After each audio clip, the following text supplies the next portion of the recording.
राजस्थान के तपते रेगिस्तान में एक ऐसा मंदिर है जहां मृत्यु के नियम बदल जाते हैं। यहां 25,000 चूहे रहते हैं, पर इन्हें चूहा नहीं, काबा कहा जाता है। ये साधारण जीव नहीं, बल्कि वो पवित्र आत्माएं हैं जिनके लिए मां करणी ने साक्षात यमराज तक को चुनौती दे दी थी और प्रकृति का विधान ही पलट दिया। मान्यता है कि यहाँ की आत्माएं यमलोक नहीं जाती, बल्कि पहले इन काबा के रूप में जन्म लेती हैं। इसीलिए इनका झूठा प्रसाद यहाँ महा आशीर्वाद है।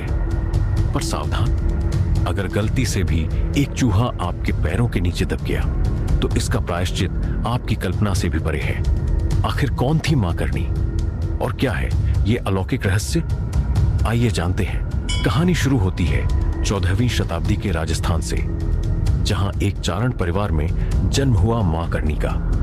बचपन से ही उनके चेहरे पर एक अलौकिक तेज था।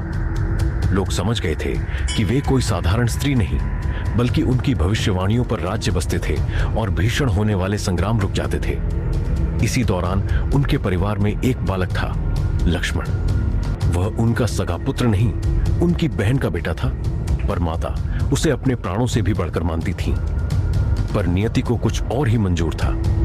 एक दिन लक्ष्मण पास के सरोवर में पानी पीने गया और वहीं डूबकर उसकी मृत्यु हो गई।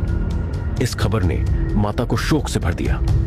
उन्होंने अपनी तपस्या की शक्ति से मृत्यु के देवता यमराज को पुकारा और आदेश दिया, मेरे पुत्र को जीवित करो। पर सृष्टि का नियम अटल था। उत्तर मिला, मृत्यु के बाद आत्मा वापस नहीं लौटती। तभी माता ने वो भीषण संकल्प लिया जिसने कुदरत को चुनौती दे दी। उन्होंने घोषणा की कि उनके वंश की आत्माएं अब कभी यमलोक नहीं जाएंगी।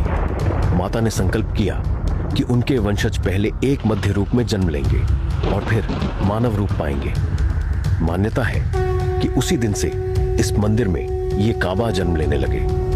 इसीलिए यहां इन चूहों को भगाया नहीं, बल्कि पूजनीय मानकर प्रसाद चढ़ाया जाता है। हजारों चूहे होने के बावजूद यहां न कभी महामारी फैली, न दुर्गंध आई।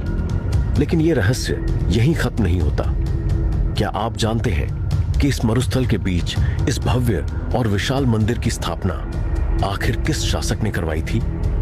और सबसे अहम सवाल, यदि गलती से भी कोई काबा आपके पैरों के नीचे आकर दब जाए और उसकी मृत्यु हो जाए तो कौन सा प्रायश्चित उस भक्त को करना होता है? इन अनसुलझे सवालों के जवाब मिलेंगे आपको